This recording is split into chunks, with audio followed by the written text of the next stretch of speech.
Hi, I'm Nia Cattell, and today I'm going to make for you Philadelphia cream cheese brown rice risotto.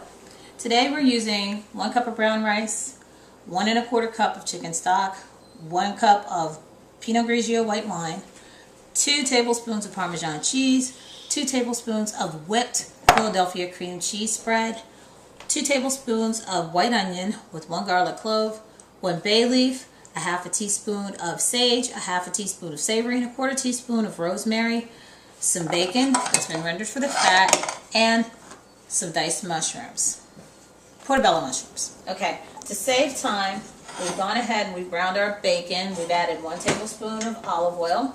We're adding our garlic and our onions and our spices. It smells so good. Sage, savory, rosemary always smell great. We're just going to let that cook for just about a minute or so. As you can see, it's all frying together. Don't worry about it if it looks a little greasy, because we're going to add our rice to it in just a minute. Okay, as you can see, we let it caramelize just a little bit. Now we're going to add 1 cup of rice. And the reason we add the rice is because we want it to get fried just slightly. Okay, as you can see, we fry it up just a little bit. And we want this to be nice and hot, because to make it a risotto style rice, we need to partially steam it. So now we're going to add our 1 1/4 cup of chicken stock and our 1 cup of wine, and bring that to a boil.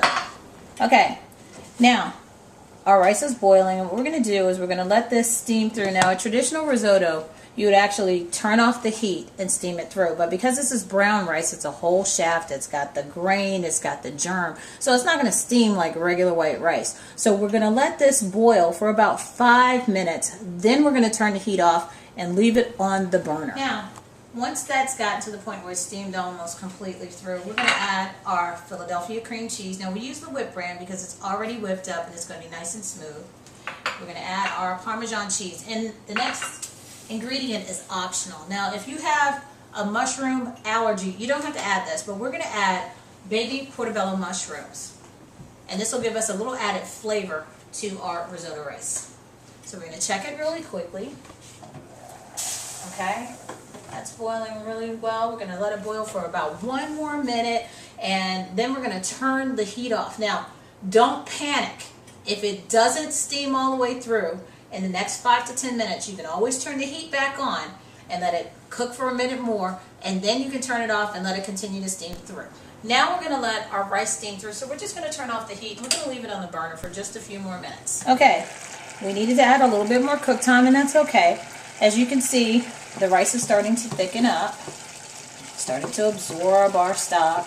So what we're going to do now is we're going to turn off our flame and let it sit for about 2 minutes. Now, if you still find it's still a little watery, it's okay to cheat and let it cook all the way to the point where the rice is a little bit dry looking, just like you would cook a normal rice.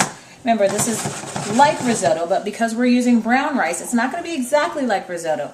So we're going to take a minute now, and we're going to get our cream cheese ready.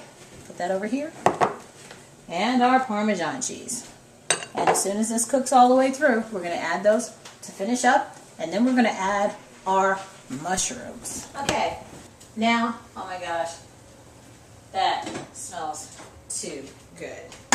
Now what we're going to do is we're almost at the end of our side dish. As you can see, all of our stock has been absorbed by the rice. We're going to finish it off by adding, first, portobello baby mushrooms. And it really doesn't matter which order you put it in. Stir those up a little bit. Now remember, if you have a mushroom allergy, this step is optional. Okay?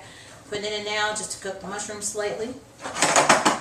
Now we're going to add our Philadelphia cream cheese. What I like about this is it's the only company that actually whips their cream cheese and makes it easy for you. So we're going to mix that in like so. Okay. This is going to give it a nice creamy flavor. Oh, look at that. It's almost like a sauce. See that? It's nice and creamy. I love this. Now we're going to add our Parmesan cheese. And this is going to give us a little bit of a more zesty flavor. You can serve this with just about anything. You can serve it with Italian, you can serve it with fried chicken, you can serve it with steak. It doesn't matter. It's going to go well with it. It doesn't matter what kind of stock you used. I chose chicken this time, but you can use beef stock or you can use vegetable stock. It doesn't really matter, just as long as you use what you like best. Now, we're just going to finish it off by putting it in our bowl so you can get a real good feel for how pretty this is. It's a little bit gooey because of the cheese, but we like that. Okay. It presents well and tastes even better than it looks. As you can see, some mouth-watering dish that goes with everything. And as per usual, I'm going to have a taste because I just can't help but eat. Delicious. Brown rice is also much healthier for you than white rice. So you get a nice fiber content too. I hope you enjoy this dish. I sure did.